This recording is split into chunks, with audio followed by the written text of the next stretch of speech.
Tape alert, tape alert, tape alert, tape alert. Tapealert, hottest to the city. This is Landslide Live.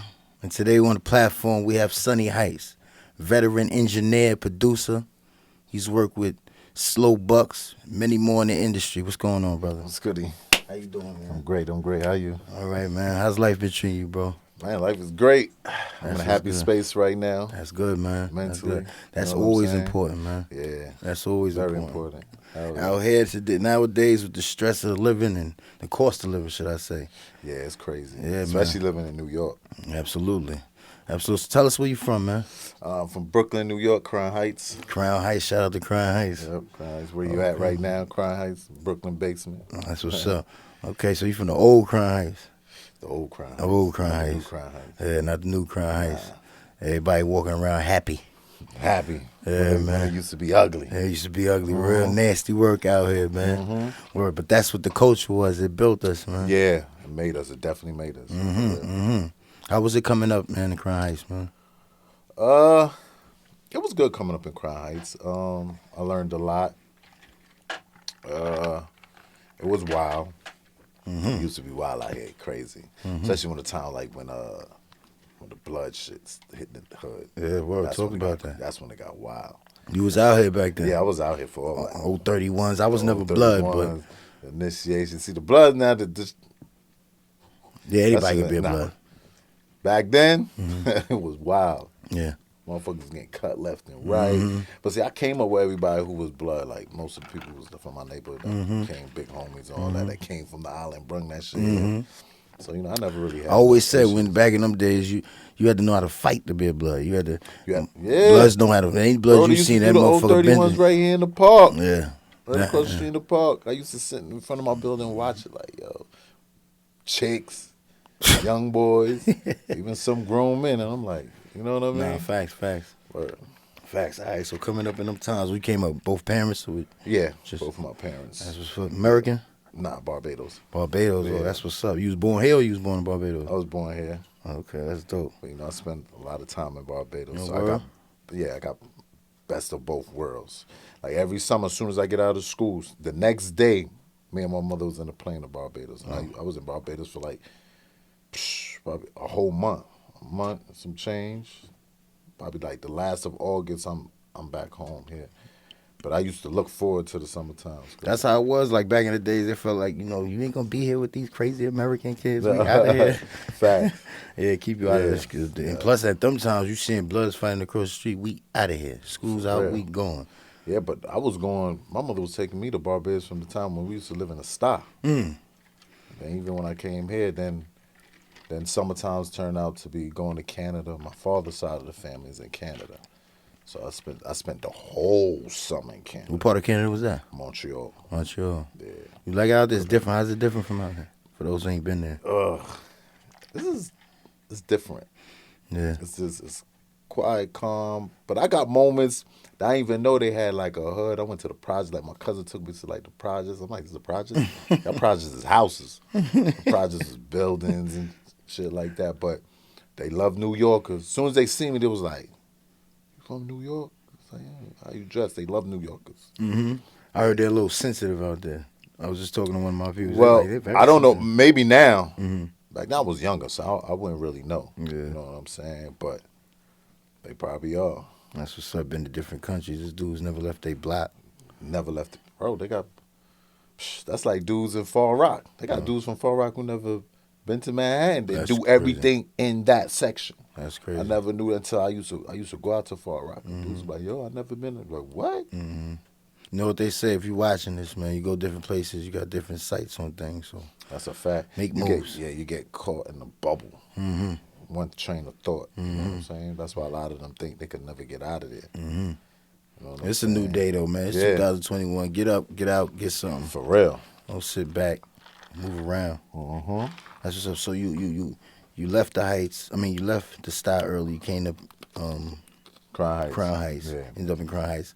How'd you get into music? How'd that happen? How'd that come about? Oh man. So where we at is Brooklyn Basement. This studio is right next to my building. Brooklyn Basement, Yeah. So which is a legendary spot. legendary spot. So which is my neighbor, J.P. Edmund. You know, he managed a lot of acts. You know, Salt and Pepper. He worked with Kid and Play. A lot of people. He managed a platinum producer at that time who worked with a lot of artists, Nas, Drew Hill, Kelly Price, J Lo, Jill Scott. You know, a lot of them artists. So at the time I used to. I used to come over here back and forth. So it was one time that really had a session. He actually told me to come down to the studio and chill. I'll never forget. That's when there was a couch over there. I was sitting over there. This was a whole setup right here. A bunch of keyboards, MPC. And how old were you at the time? I was like, I had been like 18, 19 at that time. But he'd been doing the music, but that's when I actually got to come in the studio because I was older at that time. So I'm sitting there and I'm chilling. I'm watching the producer, Al West. I'm watching him on the MP. So I'm like, dang, he see me watching. He's like, yo, you want to fuck with it? I was like, all right, yeah, let me fuck with it or something. And then, you know, all kinds of different sounds. So the MP is what, like something like a keyboard? Like what's the What's MP? the MPC? Well, this is the MPC one. Oh, okay. That's right here. But at that time, that was the MPC. He was working on the MPC 3000. So, yeah. So I just enjoyed it. I was like, Dad, I didn't know what I was doing. He was basically showing me what to do, but, you know, I don't got no music skill at that point. You know what I mean? You just got in. So I was like, yo, I'm going to get one of those tomorrow. He's like, man, you ain't going to get one of these tomorrow. He's like, watch me, I'm going to get one of those tomorrow. The next day, I went to Sam Ash. I made my mom take me to Sam Ash. I ain't heard that name in a long time. Sam Ash. Shout out to I Sam made her Ash. take me to Sam Ash. I was like, yo, Ma, drop me to Sam Ash. She took me to Sam Ash. And I went and bought an MPC 2500 XL. No, was it the 2500? No, the 2000 XL. Man, that was it from there. So when I bought it, I came back. I came back to the studio with the boss. I told you, he was like, oh, you see? He's like, all right, check this out. If you could master down drum lines, I'm going to let you rock out with me. I was like, I bet every day. Drum lines. I'm working on drum lines. Oh, my goodness, at that point. When you master them down, what do you mean master them down? Like If you could get drum lines down, if you know how to do good drum patterns, okay, I'm going to let you rock with me. Every day, I'm practicing drum lines. At that point, I didn't know what I was doing. I'm just pressing things to record. I didn't know nothing about setting the BPM, setting the bars, nothing. I forgot, how did I find out about how to set? I can't remember. But I came across, I can't remember. I came across somehow that, yo, bro, you got to set the tempo and you got to set the bars. At the time, I was like, yo, what's the tempo? He's like, basically the speed and boom, boom, boom. So everything at that time, around that time, everything was like 85, 90 BPM. All the hits. Slower. Yeah, that was the eras of the hits. So everything was mostly 85, 90, 95, you know what I'm saying? So everything I was doing in that tempo. Then I was doing it, but the drum sounds I had was corny. So now that's the time when they had they had discs. So I was like, yo, I need some sounds. So I came to JP, my mentor, J.P. Edmund. I said, yo, I need drum sounds. So he's like, all right, he gave me some drum sounds. So that's when I started loading the drum sounds, which was the same sounds the Al was using at the time. Doing the same thing every day. Got to a point when I didn't know how to play the keys. I didn't know nothing about sampling at that point. I was just doing drum lines. That's it, just drums, drum patterns. So I came checking him, just playing the drums. He's like, you could do some drums. So he had plays, so he had a loop. He's like, put a drum pattern on this. So I programmed the drums on it. He was like, all right, you can rock with me. So I really didn't grooming you. Yeah, he was grooming. So I didn't produce anything with records but he brung me around to sessions. You know, like I said, I got to do sessions with him with Drew Hill and what was that like, man? What was that experience like, man? Meeting them. It was crazy. I was like, yo, I'm in the studio with Cisco. You know what I'm saying? It's crazy. It's the height, though, man. Yeah, that's when he got Thong and all that shit. Because he produced a lot of records for him, too. So that was dope. Then then I was around him when he was working with Product GMB. You remember that song, Maria, Maria? Yeah. You know what I mean? I was around for that. West Side Story, yeah. I was around. That's why Clef did that. He did a lot of records for them too. So I got my experience being around. Then he started having me. You know what? I'm gonna do a whole bunch of a new batch of production. Come and do some of the drum Jump on the lines. beach, Yeah. okay. So I did drum lines on them, but then I got the opportunity. He brought me around Track Masters.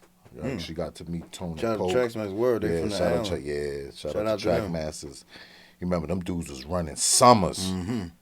Facts. Nothing was. If your project wasn't coming out unless you had a Word. Track Masters. That's a joint. fact. That's That's a a fact. fact. So got the beauty to work around Track Masters. Polk is who I really got to be in the studio with. Polk is dope, real dope. Oh, they said, okay. Their production was bananas. What joints they produce? That would be known to the people. That they produced, Yeah. man. You remember the R. Kelly and Jay-Z album? They did Okay. that. Best of Both Worlds. Yeah, Best of Both Worlds, Maya, everybody. Oh wow. Okay. They had a whole summer. They was running the radio. Fiesta. Also Yeah. Facts. Fiesta. Fiesta, Oh, shout out fact. to Pokers, man. They probably still making heat. We don't even know about silently getting money. Yeah, for real. That's what's good. Cause I think right now they're doing I think they're into the scoring right now. I think they're doing. I know they're still in the business, and it's still. I think Scoring. They're doing Scoring. movies. Okay. I think they're doing Making movies. soundtracks. Yeah. Oh, they call it scoring. Yeah, I think that's what they're into right now. I think the last I heard, I'm not sure, but I think that's what they're into right now. That's So definitely right. yeah, that's So and then there came a moment, he had his situations, he went this way, don't really want to, nothing bad, but it's everybody, everything don't last. Yeah, things change. Things Yeah, change, absolutely. So he went his way, Jay went his way, but I know I still want to do music, so I just continue working, just continue working. Then I had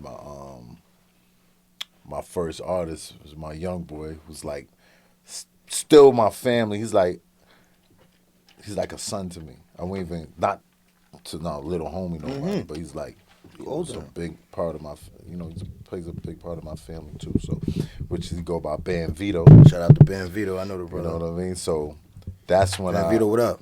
So I had at that time I was like, yo, okay, I'm gonna just do joints for him. At that time I was just doing beats. I didn't know nothing about no recording or engineering or nothing like that. So, but I went and got a setup. You know what I mean? So he was the first individual I recorded in Pro Tools. They didn't know what I was doing, was just recording. And let me tell you something. Band will come by. This one I had to set up in my house in the living room. I mean, I had a full setup in the crib, like a studio, racks, all that. I wish I had pictures of that. There's a picture somewhere floating around. I know it was pictures. It might be. My wife might have them. But yeah, every day, no lie, I think me and Band was cutting 10 records a day, maybe more. Band, put on next beat, put on next beat, put on the next beat. You get what I'm saying? Dope. We was cranking mixtapes out my crib. And what equipment was y'all working over, man? Oh, we was working. That's when we was working on Pro Tools. The interface. I forgot what interface we had. The Mbox. The Mbox was working off the Mbox. But I had racks. I had racks, stuff I was running out of. EQs, out of gear. And everything was analog shit. So yeah, we was just cranking. Me and Busy put out so much mixtapes. He was really, we both birthed each other. Came up with a sound. With a sound.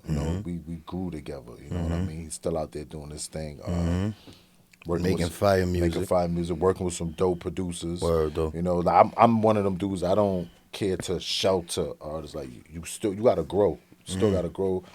Move around, do your thing. Right now, he's working with a dope producer. He does some dope shit. Muddy.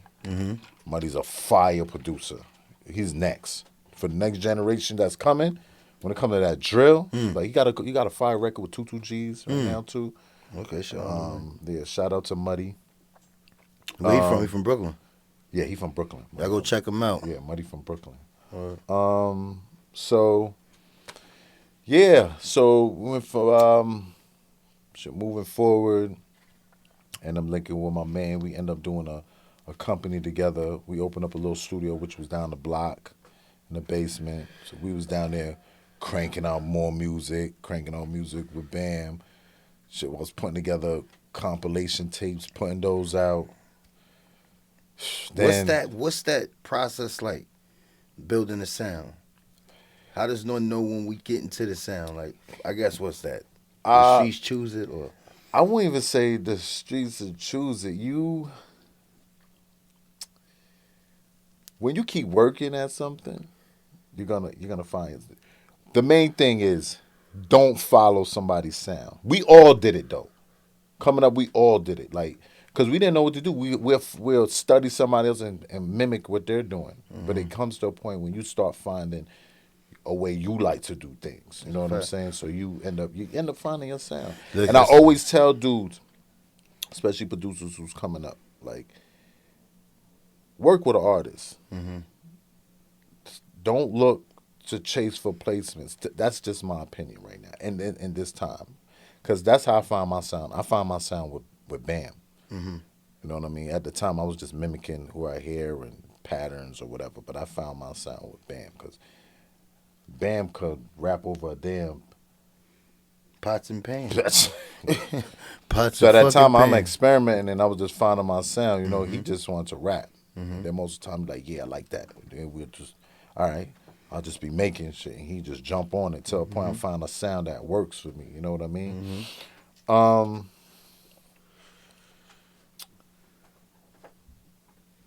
Then from there, I end up getting my own spot out in Williamsburg, and shout out to Brooklyn, man. it was the music building. I was probably like the third or fourth person that was in that building. Huge building. Now they finished it. I passed over there, but there's a dope space now. Well, like one of those factory type buildings? Yeah, and it was just for studios. Okay. So we was in there. Man, we was in there I'm talking about cranking. This spot had no windows. Imagine what it was like in the summertime. It was a hot box. We in there cranking. I used to leave there, Bam in there sleeping, come back the next day. We still cranking. You get what I'm saying? So at that time, we was working, and a good friend of mine's was a business manager of a producer called Freak Freeman. Freak Freeman? Yeah, he did a lot. He worked with Hove. He was, I forgot who he was playing band for. Was it J-Lo he was playing the band for? One of them artists who was in band. But he played an instrument? Yeah, he's a musician. He plays all instruments. Oh, that's dope. Keys, bass, guitar. Yeah. And at that time, he was working with Fred the Godson. Yo, rest in peace, Fred the Godson. Yeah, rest in peace to Fred the Godson. So he came to the stool, heard some stuff. He was like, yo, I'm going to take you to meet Fred. You got that sound that worked for Fred. What was that like, bro? At that time, Fred was on. He was on fire at that time. Crazy. Yeah, he was on fire. I was like, oh, Fred the Godson? He's like, yeah. I was like, yeah. And he kept his word. The next following, he was like, yo, I'm going to take you over there. I think it was, he said a Thursday or Friday. He actually, took me there. And at that time, that's really my first time really in a room playing some music for like a artist who's out there doing his thing. You know, I'm nervous. I'm like, what should I play? Oh, so I already had the thing together, and I'm like, yo, I hope I'm playing the right shit. And it was a room full of people. Vinny Idol was there because he was working with Vinny Idol. Okay. Vinny Idol was there. That's been Vinny Idol. He's doing my boy S. Dot, which he was there too. He does a lot of. He plays for. He's part of A Boogie. Okay. Band now. He produced majority of A Boogie joints right now. Oh, that's what's up. So he was there. Yo, through this journey, I met a lot of dope people. And still friends with the people till today. Yeah, Like, this production. because you know how this business could be. You know, you just as good as what you do. But Yeah, you meet absolutely. some genuine people. How know you what I'm was saying? when I Yep. met you, facts. Yep. I met Buddha the Future through Fred. Shout out to Buddha the Future, still my brother today. That's what's Even up. when I went through my moments when, you know, he was the main one calling me, encouraging me. Yo, you got to get back to what you do. Shout outs Get to back Buddha, Shout out word. to Buddha the Future and Grand's Grand's too. Music, yeah. So, went over there, played. Rock killed it.